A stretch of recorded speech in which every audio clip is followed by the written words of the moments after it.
Hey everybody, welcome back. This is our final wrap-up episode for what used to be called Gillian's Prep Series. It's actually, the show is over, so we wanted to do this final video and give all the thoughts and the summary and the reviews and everything. I do have some notes, but that's only because we want to make sure we hit all the topics for some of the more frequently asked questions. As always, I'm Scott. This is my wife, Gillian Ward, the incredible Gillian Ward. And I think we'll just jump right in. So, how are you feeling? I feel fantastic. Relieved? Yes, I'm absolutely relieved that it's over. Usually after a show, I feel kind of a sense of a little bit of emptiness and a little bit of sadness, and the show's gone away, and what's next? And I'm going to be honest, I am not feeling that right now. I'm feeling incredibly excited. I feel incredibly whole. I feel incredibly healthy. And it was fulfilling. It was so incredibly fulfilling. Right. All right. So let's go into the review here. So let's talk about the very first topic I wrote was preparation to the extreme. So, how did we prepare for the actual travel to and conduct for the show? We like to make lists and we like to talk in detail. In great about detail. It for hours of the day, sometimes on our walks. But one of the ways that I manage my anxiety is through excessive preparation. So when she says excessive preparation, when did you start to pack for the show?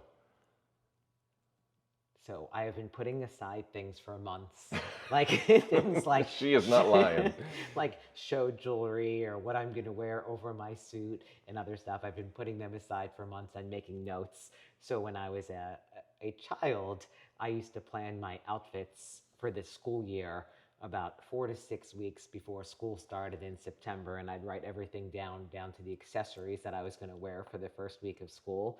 So I started planning this probably several months ago, but about 3 weeks ago is when the packing and assembly started. So we turned the dining room into kind of a prep space where the assembly area. Yes, like the bedding that you bring because of the tan. Right. And starting to know, to write down my meals and make sure that they were ordered and there were contingency plans and backup meals. I even went and bought like a little electric lunchbox to heat my food because the show was in a Hilton hotel, so a fancier hotel that does not have in-room microwaves. Had a fridge, but not a microwave. So I bought this little lunchbox, and then we realized that was going to take a very long time to potentially warm food. Right. So we actually invested in a mini microwave. We did. To bring to the show. So. And let me tell you something, and we are not sponsored, and I don't mean to be name brand specific, but we went on Walmart.com, we ordered the microwave, and then I'm really old in some ways. Found out that they have this delivery option. Within an hour, we had the microwave at our house. And I mean, we live in coastal North Carolina, so not exactly known for on-time delivery. That was amazing. So we really, thought of every possible thing and kind of scenarios, like if this doesn't go well, or if we need this, or we can't get refrigeration for that. So, and I really, really enjoy that.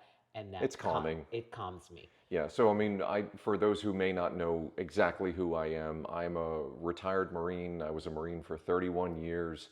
I like to run through all the different courses of action with branches and sequels and, what if, decision points, what if this goes wrong? Do we have all the stuff that we need for that? I mean, so we ran through the scenario. Daily for about 3 weeks. Yeah. So, I mean, preparation to the extreme, that is about as accurate as I can say it. So I think we were ready for almost everything, but we'll get to what happened here in a minute. So that included my friend Carol Bennett coming to our home on Monday to practice my hair for the second go round of doing my hairstyle. Right. Those of you that watch me know that I have a tremendous amount of hair. That she does, and it is strong. I probably have the hair on my head of 2 to 3. At a minimum. 2 to 3 people. Probably more than that. Yeah. So we practiced my hair again on Monday. Yep. Before leaving. Yep. So I mean, I think that you all get the point. We've beaten that horse pretty sufficiently. We prepared to the extreme. So Thursday morning rolled around, and Jillian got up. I think it was the crack of 2. 156. 156. Okay. We had the alarm set for 4. So she mercifully and graciously let me sleep all the way to 4. And then we had rehearsed, so we knew everything that had to happen that morning. We knew we wanted to get on the road by 7 o'clock, just in case. And Hank, our dog, he's right down there. He's sleeping. It's kind of what he does. But we knew we wanted to get him a good walk because the road or the ride was probably Wow. 6. It was a long ride. But anybody who knows anything about going to Alexandria, Virginia, and the DC metropolitan area, you can never. The only thing you can count on for the DC traffic is that there's going to be DC traffic. So we wanted to just take that completely out of play, and we got pretty lucky on the way up. We were extremely fortunate. So we were northbound on I-95, and there were 2 southbound accidents that had completely shut 95 Closed. closed. One of them was actually a northbound truck. It was right, a truck and trailer. that jumped the center median, Yep. And and from the northbound traffic lanes ended up in the southbound shutting traffic down lanes. 95 southbound. And the second one was an overturned Amazon tractor trailer Yeah. blocking all the lanes. And I mean, it was to the point that people were out of their vehicles and on the phone because they had clearly been there. And the backup was several miles and growing. Probably hours. So Yeah. we were extremely fortunate that we arrived at our projected time, which was roughly 1 p.m. when Right. check-ins begin at 4. We were fortunate enough that we also were granted an early check-in. Yeah, and I just want to throw a shout out to Mario at the Hilton Mark Center. So if anyone is ever staying at the Hilton Mark Center and you get to work with Mario, he was exceptional all the way through the entire weekend. So I just want a big thanks to him. But they were able to get us an early check-in. We had the dog with us, but it was just one of those things that things seemed to be going in our way. I was Yep. very thankful for that. So we got up to the room early. You went back down and got the stuff, and then our plan was The to. stuff being all the things that we had packed in the vehicle, which You would have thought required we a were cart. moving into an apartment. We were staying for 2 nights, but you wouldn't have known that. So we decided after that to go down to where the show was, which was on the lowest level of the hotel, Right. and kind of see what's what, because competitor check-in was starting at 4. So originally competitor check-in was starting at 4, and I was scheduled for my polygraph appointment at 5. Because remember, this was a natural show, so there was testing that was involved. There was a polygraph for every single competitor. There was going to be a urinalysis for the top 2 in each division, and then a random sampling from everybody else. So they took this seriously. They did take it very seriously. So originally, again, check-in at 4, and my polygraph was scheduled for 5, but you were told to arrive 15 minutes ahead of time. So I was somewhat nervous that if I got held up at check-ins that I would not be at my polygraph on time. So we chose to go over to the polygraph testing area and see. Well, you also had an appointment at 7. For tanning, yes. I had appointments kind of back to back that evening. So we went down, I think, roughly at 2 o'clock. I asked if they could get me in for the polygraph early, and they were already getting backed up for the day, but they did have an opening. So I did manage to get my polygraph appointment done before check-ins, which was absolutely amazing. Right, and they were pros. They did a great job getting the people through, because if you've ever experienced a polygraph, or if you know anybody that's experienced a polygraph, it can go one of a couple of different ways. If you have nothing to hide, you have nothing to fear, which is absolutely the case with Gillian. So she was in and out. Some people get very nervous. Some people may have been trying to hide something or not disclose anything, and that tends to make the polygraph run longer. And you can't tell, how long one appointment is going to take compared to another. So the polygraph staff was very professional. Yes. They were very efficient, and they were, quite frankly, showing a tremendous amount of empathy for all the competitors. Because remember, these ladies were hungry. They have been prepping for a very long time. In Gillian's case, for 24 weeks. So, and there's a lot of nerves that go along with it. Yeah. So shout out to the polygraph staff. So from there, we went to check-ins, which were prompt. They actually opened check-ins A little early. early, which was absolutely amazing. Check-ins were incredible. Again, very, very prompt. There were no lines at that time, so I checked in even before the start time at 4 p.m. And I was given the number 47.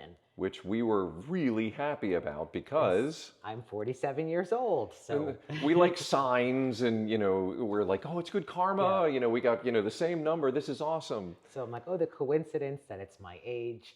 After check-ins, we went upstairs. We figured we would hang out. I would eat my next meal, and then be ready to go down to tanning at 7. Because once the tan is on, I cannot get wet in any capacity.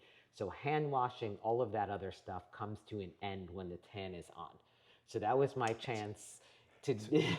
As a first timer, that is the weirdest concept. Once you get sprayed, I mean, and literally they just get sprayed like you would think a professional, like an auto painter or somebody. It's literally just a factory. Yeah. I was nowhere near it. I just heard about it. But yeah, not to be able to wash hands for 24 plus hours. So That we was were interesting. we were hanging out in the room, and Amanda, my posing coach, actually sent me something that was posted on Instagram from the show, asking 3 competitors, me being one of them, to report back down to check-ins with our numbers. Having no idea what this is about, she sends me an Instagram thing, report back, these 3 competitors, report back with your numbers to check-ins. So start freaking out. Because instantly your mind goes to any number of possibilities. I'm always the kind of person, and you all can draw whatever conclusion you want. It's just in my nature. If somebody was like, Scott Conway, please report to the principal's office, I instantly like, what have I done? What have I done? What have I done? So, of course, we were both, I'm trying not to say anything because I don't want to make her nervous. She doesn't want to say anything out loud because she doesn't want to verbalize it.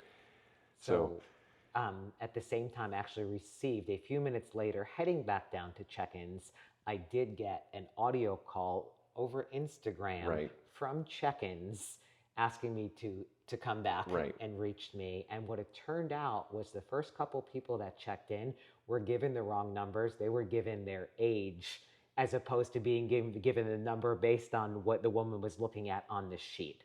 So I went from being number 47 to being number 60. And eventually we had a good laugh about it. And I mean, I am like social media managing, that's a word. I'm trying to put out all of her social media stuff. Yeah. So people, because everybody's like, hey, can I keep us updated, keep us posted. And I had already posted, number 47, and I found a song that had 47 in it, for the stories. And then I had to go back and, change one. So yeah, I will say this. If you are doing any kind of competition, whether it's bodybuilding, Ironman, marathon, whatever, and there is a host venue, if at all possible, stay in the Right. host hotel or the host venue, because just to be able to get on an elevator and go back down Yeah. was so much better than going from an Airbnb. I can't even imagine if we left. Yeah, all the way back. So we basically calmed our own nerves within probably 5 to 7 minutes of receiving the first notification. So we still probably at that point had a little over an hour or so before the tan. Right. I'm going to start picking up the pace here. Yeah, 'cause we're what we don't taking want to some do is time. have you sit through an hour of this. Right, right. So It's fun for us though. so we went back upstairs. My tan was at 7. It's probably 5 something at this time.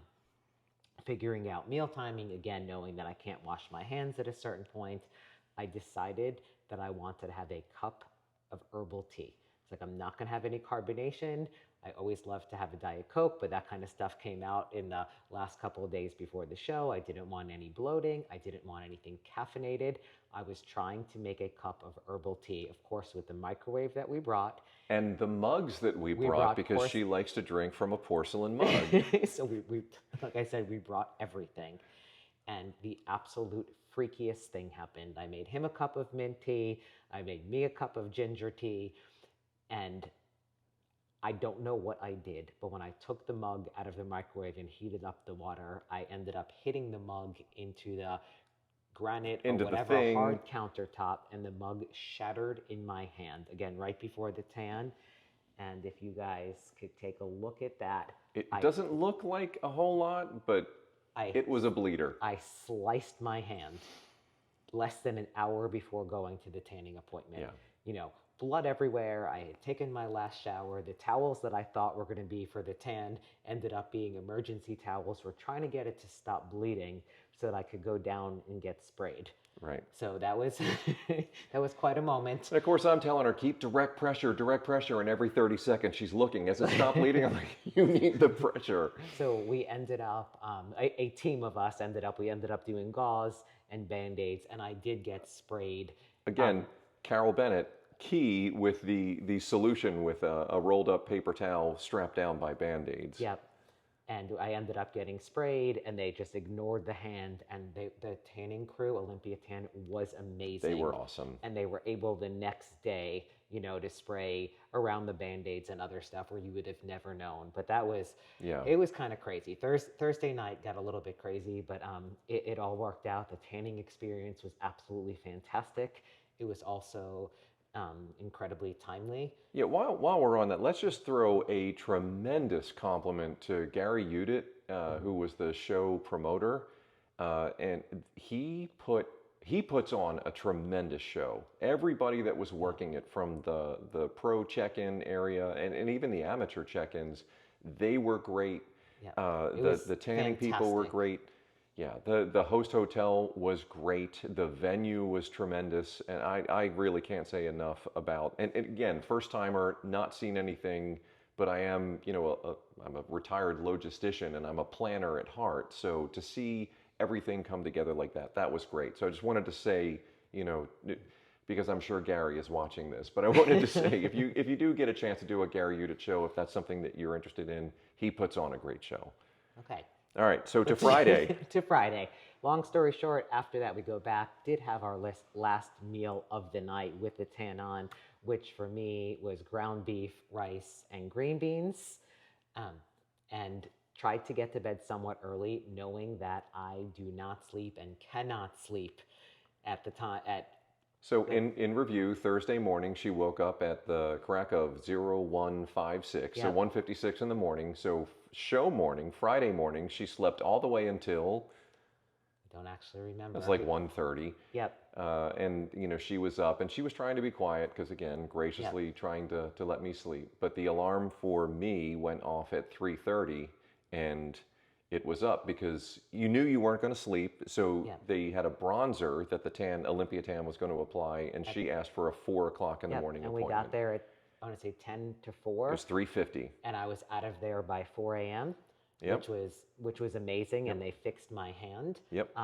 After that, I was on to hair and makeup. I was on to Walking Hank. And Carol did the most fantastic job with my hair. And makeup. I have never been happier. I felt like it looked so much like me. Sometimes when I've had hair and makeup done, I have felt a bit like an imposter, like it looks nice, but it's not me. But it made me very happy. She was powerful, she was feminine, she was beautiful. I mean, everything that she wanted, Carol was able to deliver. Yeah. So if check out, you know, at Gillian Ward Athlete on Instagram, you can see the pictures, the videos, everything. Just phenomenal look. And by the way, Christy Guyton, I cannot thank you enough for putting that suit together for Gillian. It was the perfect color. It was the perfect amount of bedazzlement. It was striking, and the quality of that suit was absolutely amazing. So another person we wanted to say thank you specifically to. So we headed down. So Scott took me down. There was an athlete meeting at 7 a.m. in the morning, and the pro show was going to begin at 8, and it began promptly at 8. So we came downstairs, suit on, ready to go at 6:45. Yep. And the most amazing thing ever was that I had, at the time that were there, 2 old friends there that made it in that morning. And it was a friend of mine from childhood that I've been friends with for 40 years, and I have not seen in almost 15 years. Kim Yanko was there to greet me, and Sam Lumia, who has been near and dear to me for over 25 years, were there. And then Heather made it in a little bit after for the morning prejudging. But to see them down there for me in the morning before I went backstage, the backstage experience was absolutely fantastic. There was plenty of room. It was very well organized. The athlete meeting was very well organized. The show started on time. And the best part of the pre-show experience for me was meeting one of my fellow competitors, Jahina Malik, and she was just incredible. We bonded. We ran into each other in the restroom. You know, it's always everybody has the last minute jitters, and you want to be able to help anybody with their suit if they can't get it attached. And we just kind of bonded and spent a little bit of the morning together, and I think we were calming for each other. Yeah, and that's really special. And Jahina, I cannot thank you enough for taking care of, because I could not be Gillian's person. I am not an IFBB pro, clearly. I don't have an NPC card, and those were the requirements for someone to be backstage. Yep. So I wasn't going to go back there. And I also, my job was sort of handling everybody else so Gillian could focus on the moment. But Jahina was absolutely essential. So seeing the friends and running into Jahina, it both provided a little bit of excitement, but was also very calming at the same time. So you just went in with the perfect headspace. I did. And everything started on time. So women's physique, which is my category, immediately followed pro women's fitness. And they did the prejudging only for the two-piece round, so not the routines at that time. Right. So prejudging went very, very well. Yeah, and so some of you may not know what the standards are for women's physique. So what I have done is I've taken the liberty of printing them out. I'm going to read them very quickly. So, but what you're saying by standards is when people are seeing that, they don't really know what the judging is or should be based on. Right. So that's what you're going to be sharing. It is. So this is the NPC and IFBB Pro League criteria for judging women's physique competitors. Women's physique athletes should display more muscular density than seen in figure, which is the next class. I don't want to say less muscular because that's an insult, but the I guess a smaller class. So more muscular density than seen in figure, clear muscle separation, small amount of striations is acceptable. Emphasis is on muscular development with full muscle bellies. Muscular development should be balanced between upper and lower body. Women's physique athletes should not display an overly striated physique or graininess associated with female bodybuilding. So the judging criteria: symmetry, shape, proportion, muscle tone, poise, and beauty flow. Physique assessment and comparison will take place during prejudging. You want me to read the rest of that, or I think we've hit it. The following examples of common terms used in the bodybuilding industry. These words can be helpful to assess what should not be descriptive to the physiques being judged in women's physique. So again, should not be descriptive. Ripped, shredded, peeled, striated, dry, diced, hard, vascular, grainy, massive, thick, dense, etc. While all types of physiques will be considered when it comes to height, weight, structure, etc., excessive muscularity should be scored down accordingly. Women's physique competitors should have the overall aesthetics and look that is found in figure with a little more overall muscularity. So that's just a quick rundown of what it is that the judges, the standards by which the judges should be grading. So the prejudging went exceptionally well. We were actually a very, very small class, so there were not many women. And we're not going to talk about the whys behind that on this video, but there were not many women entered in the pro women's physique category. Right. So prejudging moved along relatively quickly, small group of us. Again, comparison rounds, and in the very beginning, you get to come out, if you guys have watched a little clip of me that I've put up on Instagram, before you get compared to each other, you get to come out on stage for a few seconds, anywhere between 10 and 30 seconds, and display your physique as an individual, and then you're compared to each other. So that is the prejudging. Right. And then in the evening, you come back for the finals. Now the decisions have been made after the morning. So the judging in bodybuilding takes place in the morning.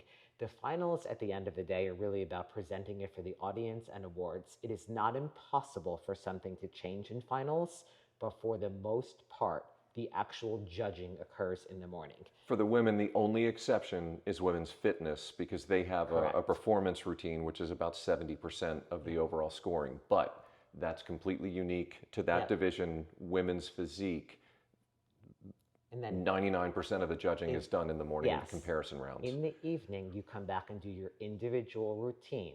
The individual routine is not scored and does not count when it comes to the judging.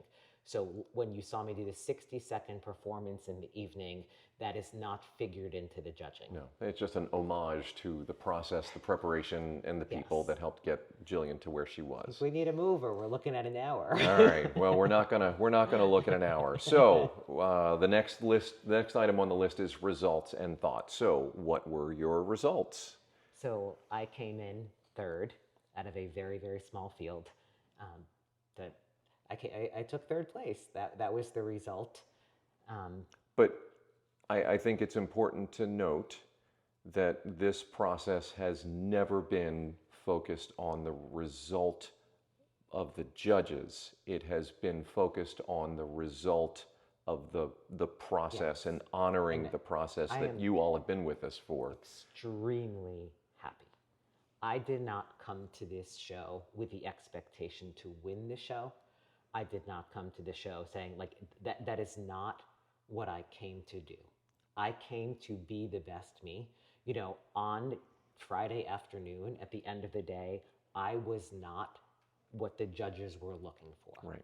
You know, and I didn't ask the judges what they were looking for. So it is available to every competitor to get the judges' feedback. Right. From what I can tell, obviously the judges rewarded what we call condition. Those of you that are not that familiar with bodybuilding, condition really comes down to level of leanness. That is the word for it, is how lean can you get? And women's physique has definitely, over the years since I have left the sport, gone to rewarding an extremely, extremely conditioned physique. And part of the reason why we read those rules and the guidelines earlier was that some of those words that are used as what women's physique does not want to be is a kind of actually the direction that it has gone in. So there is a little bit of a disconnect with what the guidelines are and what women's physique has been rewarding, you know, over the passage of time. So when you think about, and I'm not getting to the next question just yet, but when you set your sights on getting on stage in 24 weeks, so 25 weeks ago, when you thought about this, you set your sights, your goal on the published standards. I set my goals on the published standards, but more than that, I set my goals on being the best me. Right. So to me, I wasn't looking for, I used to look for what do the judges want to see? What do the judges want to see? And you're trying to figure out what the judges want to see. And it's really about, for me, it was, I want to be my best self. And when I got on stage on Friday night at the age of 47, after 7.5 years away from competition, I was my very best self. I cannot be prouder of how I looked. I got up there. I believe, my opinion is that I beat my physique from all of the years past. Yeah, and having seen pictures, I would agree 100% with that. It certainly aesthetically, but even, you know, physically, it is the healthiest I've ever been. I came in looking for me exactly as I wanted to and how I believe my physique looks best. Right. So is it physically possible that I could have been leaner or more conditioned, using those words? Is it physically possible for me to get leaner? Yes, it probably is physically possible for me to get leaner, but for me, I sacrifice the unique attributes of my physique, which are my lines, my shape, my full healthy muscles, and other times that I have full muscle bellies, full muscle bellies that I have tried to achieve a more conditioned physique. I have given up those unique attributes and the things that I believe make me me. The other thing is, for me, when you are a natural competitor, your body more readily wants to give up muscle than body fat. So at a certain point, like, there's kind of diminishing returns, which last week I started to notice that my legs started shrinking, and not in a good way. My legs started shrinking and then I was losing muscle and not really starting to, like, you know, out of pure leaner, my skin wasn't necessarily keeping up with the rate of loss. So for me, I feel like I hit the perfect balance of where my physique looks best. Right. Yeah, I agree. We started to see some things where I was like, man, we really, I'm saying we, She got the timing, just about perfect. Yeah. But like another week more, Yeah. it would have It been was, a different look. yeah, again, legs were starting to go in the direction of shrinking. But for me, this has always been about the word bodybuilding to me. It is bodybuilding. And to take it to that extreme, it's bodybuilding, not body destruction. Right. And I chose to go into this in a very healthy, holistic way where I did not want to be destructive to my body. I did not want to be unhealthy. So Right. the look that I brought to the stage, I couldn't be prouder of because it's exactly what I had wished for. Yeah, and we talk hours and hours, miles and miles. I mean, I don't know that you've known anyone who's talked as much as we do in a given period of time. But I've heard of the stories from the previous shows, and I've heard them from Gillian, and I've heard them from friends of Gillian. This was my first show with Gillian. Everybody, to a person, pointed out, this is the happiest we've ever seen you. You're not isolating yourself. You're not cutting everybody else out. You brought everyone along with you for the journey, and I think that's one of the reasons why it was a very fulfilling prep. Yeah, it was amazing. So, would you do anything differently? I would not. And that's what makes me the proudest is throughout this entire prep, there is nothing that I would change. There is no part of it. Through the entire prep, one time I ate one small apple about an hour before I would have eaten the next meal based on timing. Other than that, I did every single thing that Right. I set out to do. She didn't miss a workout. She didn't miss nailing her macros in either meal prep or meal consumption. Yeah, we prepped every single meal. We handled the loss of our beloved bulldog, Lucy, and just kept in stride with all of the other things. There's nothing that I would do differently. And the effort that I put in my training, I may not be the best at something or the best at everything, but I know that I'm going to work the hardest. And so I have no regrets. I wouldn't change. You brought your best you. I did. You brought your absolute best you in this, and you stayed true to your intentions. Yep. You stayed true to your beliefs, and you stayed true to your process. Yep. And I never lost sight of the bigger, more important things in life. Right. Yep.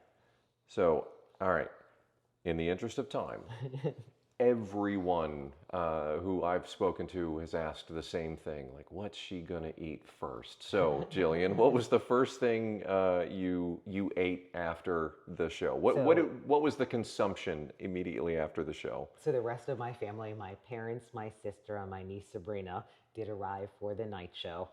Speaking of Sabrina, my niece Sabrina made this sign for me, which had to be adjusted at kind of the last minute because it has some 47s on it and then it has some 60s. all right, Sabrina, you're so important that I get blocked out to show your sign. So the first thing, after the show was over, and this is my medal. It's as big as my head. And I did win some prize money, which contributed towards dinner. It was dinner. So the prize money you paid for dinner. We bought dinner for everybody who came. But what did you eat? Let's to the point. Went upstairs to the room to shower and get the tan off and wash my hands. I had a glass of Prosecco, some cheddar cubes, and some pretzels. I knew that I needed to have something with a glass of Prosecco, or it would be a glass of Prosecco in bed. And also to take the edge off of any sort of feeding frenzy that might take place later. And then we went downstairs, and the hotel actually had an excellent and diverse restaurant. Very good. And I had a tuna poke bowl and a seaweed salad and a couple of glasses of wine. And then after that, I had a large amount of peanut M&Ms. Oh, and anybody who was following along on my Instagram, I played the theme to welcome back Cotter overlaid on the picture of peanut M&Ms. So we hit that bag like it was our job. So it was a pretty glorious, and we have a big celebration meal planned. We are going to do it properly, and again, not to take anything away from the hotel restaurant. But we've got a big date weekend coming up this weekend where we wanted to do things a little bit more deliberately, a little more our style, where it could just be the two of us. And that will be a very nice steakhouse. So, all right, favorite Although memory. Oh, go ahead. Go ahead. you say our style and the two of us, but I can honestly say that the most special memory for me of the entire thing was, as much as I love being on stage, and believe me, I love being on Oh, stage, yeah, she does. was my friends and family being there and those watching from at home. And after taking a shower and coming back downstairs, my friends and family there were sitting at the table and were waiting for me for dinner, and it was one of the most moving and memorable moments of my life to have them there and have the people I love there supporting me. So that was what was most special. And for those of you who were not able to come, the messages that you sent, Yes. whether it was via YouTube, Instagram, Facebook, text message, phone call, whatever, you were with us. I mean, it takes a village to raise a child. It takes a village to get Gillian on stage, and the village showed up strong. So huge thank you to everybody for the support that you showed us. So, but I asked what the favorite memory was, and that was That was the clearly favorite memory. far and away the favorite memory. So, what is next for you? So I am in the midst of writing a book. So the When did book, you when did you start writing this? When did you start thinking about writing a book? 30 years ago. Yeah. So at the age of 17 is when I first started thinking about writing a book, and I've been on and off working on it. And interestingly enough, this decision to compete again is part of what helped me get to the point where I am finally ready to finish it and complete the project. Yep. So the book is an inspirational memoir. The working title is Lessons from the Girl Who Thought She Could Fly. Right. But what's next is really, obviously, I'm a full-time coach and that's what I do, but a lot of my time, energy, and creative stuff is going to go right now into writing the book and some lectures and public speaking. All right. So what's next for us? We are going to continue putting out content. You're going to see YouTube videos. We're going to try not to make them 40 minutes long. Oh man. We're going to shift a little bit away from competition prep, more into lifestyle, some more education, nutrition, behavior, training, various Stuff like that. stuff. So, some may be more focused where I'm the main speaker. Some may be focused over to Gillian where she's the main speaker. But the other thing is, if you all have any questions or things that you would like for us to cover, please feel free to put it in YouTube, Instagram, Facebook, whatever, and we will absolutely go over all them and try to incorporate them into future content. I'm going to continue, obviously, to put out my regular training content that I put out. And as we have said in previous episodes, we're going to kind of share what it's like for my body to go back to, a more healthy, sustainable level of body fat, how I cope with that, what that looks like in the kitchen, what that looks like in terms of a shift in diet. So that'll be part of at least the initial content. Yeah. And then who knows where we go from there. So Gillian's show recoveries, because a lot of people talk about the prep, a lot of people talk about the show, but I don't think a lot of people talk about coming out of it. And potentially why that body on stage may look so appealing but is not sustainable. So we'll discuss that in future episodes. But for now, I think, unless there's anything else you want to say, any final thoughts? I just want to thank everybody. I want to thank everybody that's watched any of this, that has sat through 40 minutes of this. It means the world to me.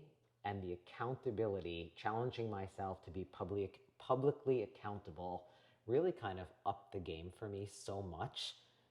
And it has made it such an amazing experience to be able to share it, and is so complete. And I truly believe that this decision to do it that way and share the experience is why today I am sitting here with a feeling of being very, very whole and not like, well, what's next, or feeling empty after. Because in some ways, even though I had an absolute pinnacle lifetime experience on Friday night, in a lot of other ways, I feel like this is just the beginning. Absolutely. And I can't say it any better than that, so I won't even try. So I will say, as I usually do, please feel free to like and share this video if you think anybody else in your circle might enjoy the content. Subscribe to the channel for notifications that content that comes out. Click the bell for those notifications. And please, again, if you have any questions, comments, or concerns, please feel free to let us know what they are. All right. I think that's all for now, and we will see you all soon. Thank you very much.